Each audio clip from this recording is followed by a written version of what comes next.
শিৱসাগৰৰ আগশাৰীৰ শিক্ষানুষ্ঠান নেওলোক একাডেমীৰ উদ্যোগত আৰু সাহিত্য একাডেমীৰ সহযোগত শেহতীয়াকৈ এক বিশেষ বৌদ্ধিক তথা সাংস্কৃতিক কাৰ্যসূচী সম্পন্ন হয়। এই অনুষ্ঠানৰ মূল আকৰ্ষণ আছিল বিশিষ্ট পণ্ডিত ডক্টৰ দিগন্ত বিশ্ব শৰ্মা।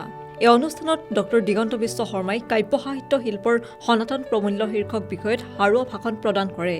তেওঁ ৰূপকোঁৱৰ জ্যোতিপ্ৰসাদ আগৰৱালাৰ দৰ্শনক সমগ্ৰ বিশ্বৰে জীৱন দৰ্শনৰ পথ প্ৰদৰ্শক বুলিও অভিহিত কৰি নতুন প্ৰজন্মক সুন্দৰৰ আৰাধনাত ব্ৰতী হ'বলৈ আহ্বান জনায়। সাহিত্য একাডেমীৰ সৌজন্যত আয়োজিত অস্মিতা অনুষ্ঠানত মেঘালী হাজৰিকা কাকতিৰ সঞ্চালনাত কেইবাগৰাকীও বিশিষ্ট মহিলা অধ্যাপিকা তথা লেখিকাই অসমীয়া সাহিত্যৰ কবিতা গল্প আদি পাঠ কৰি অনুষ্ঠানটো জীপাল কৰি তোলে। অন্যহাতেদি বিশ্ববিখ্যাত উৰ্দু কবি মিৰ্জা গালিবৰ ২২৮ সংখ্যক জন্মজয়ন্তী উপলক্ষে বিদ্যালয়খনত এক বিশেষ অনুষ্ঠান অনুষ্ঠিত হয়। সাংবাদিক মনোজ বৰঠাকুৰে গালিবৰ সাহিত্যৰ ওপৰত ভাষণ দিয়াৰ লগতে ছাত্ৰ ছাত্ৰীসকলে গালিবৰ চাইৰী পাঠ কৰি পৰিৱেশটো অধিক জীপাল কৰি তোলে। এই অনুষ্ঠানত প্ৰেম গগৈ, ডক্টৰ সব্যসাচী মহন্ত, ডক্টৰ সৌমাৰজ্যোতি মহন্তকে ধৰি বহু গণ্যমান্য ব্যক্তি উপস্থিত থাকে। বিদ্যালয়ৰ অধ্যক্ষ শ্ৰীমন্ত বৰঠাকুৰে আদৰণি ভাষণ পাঠ কৰা এই অনুষ্ঠানটোৱে অঞ্চলটোত এক বৌদ্ধিক জোৱাৰৰ সৃষ্টি কৰে। ভাল লাগিছে, মই ইয়াত ভাল লাগিছে কাৰণেতো ইয়াত সম্ভৱতঃ এইটো চতুৰ্থবাৰ হ'ব। ইয়াতে মই চতুৰ্থবাৰ বক্তৃতা দিছোঁ আৰু আজি মোৰ শ্ৰীমন্ত বৰঠাকুৰৰ লগত প্ৰায় সুদীৰ্ঘ আপোনাৰ এতিয়া প্ৰায় 15 বছৰৰে সম্বন্ধ হ'ব।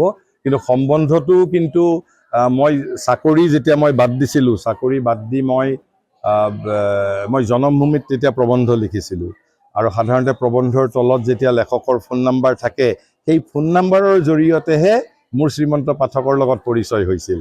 মোৰ অন্য পৰিচয় নাছিল। গতিকে মই জনমভূমিয়েই যুগপুত্ৰ, তাতে মই যদি প্ৰবন্ধ নেলেখিলোহেঁতেন হয়তো যোগাযোগ নহ'লহেঁতেন।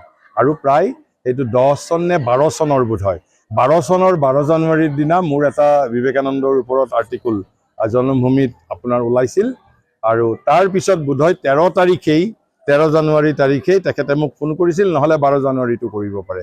তেতিয়াৰ পৰা আমাৰ ফোনৰ লগত আছিল। তাৰ পিছৰ পৰা ধৰক ইয়াতে মই বক্তৃতা দিবও আহিলোঁ।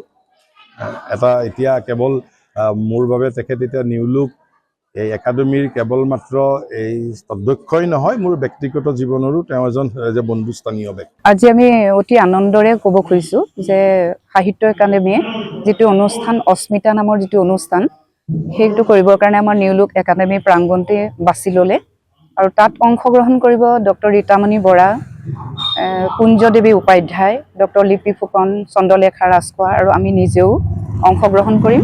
আৰু দিগন্ত বিশ্ব শৰ্মাদেৱে আচলতে আমাৰ বিদ্যালয়লৈ এই প্ৰথম নহয়, তেখেতে চতুৰ্থবাৰৰ বাবে পদাৰ্পণ কৰিছে আৰু আমাৰ বিদ্যালয়খনৰ প্ৰতি তেখেতৰ গভীৰ আন্তৰিকতা আছে। আৰু মই ভাবোঁ এতিয়া সমাজ সাহিত্যৰ সংকট কালত তেখেতৰ পাণ্ডিত্যৰ পোহৰত উজলি উঠা এই বক্তব্যবোৰে সমাজৰ অতি উপকাৰ সাধন কৰিছে আৰু সাধন কৰি গৈ থাকিব বুলিও আমাৰ আশা। সেইবাবে আমি আজি খুব গৌৰৱ অনুভৱ কৰিছোঁ আৰু এই বাৰ্তাটো সমাজত বিয়পি পৰাটো আমি বিচাৰিছোঁ। কাৰণ তেওঁ প্ৰজ্ঞাৰ শিল্পী, তেওঁ আলোকৰ শিল্পী। পোহৰ নহ'লেতো নহ'ব, সমাজৰ অন্ধকাৰ বিনাশ কৰিব পাৰে কেৱল পোহৰে। সেইকাৰণে আমি আজি খুবেই সুখী। শিৱসাগৰৰ পৰা Farid Ali, news desk report.